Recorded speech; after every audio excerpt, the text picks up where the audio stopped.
बिस्मिल्लाहिर्रहमानिर्रहीम। अस्सलाम वालेकुम। Welcome to fine calligraphy. आज हम इंग्लिश का सबक ज़ेड तक मुकम्मल करेंगे।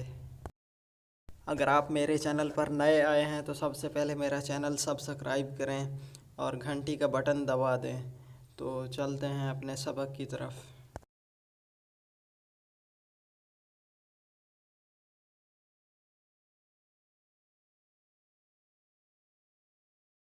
दरमियान वाली दोनों लाइनों के दरमियान में हम वी लिखेंगे।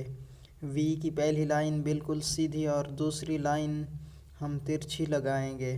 नीचे से नोक और ऊपर से फासला रखेंगे, ये वी बन जाएगा।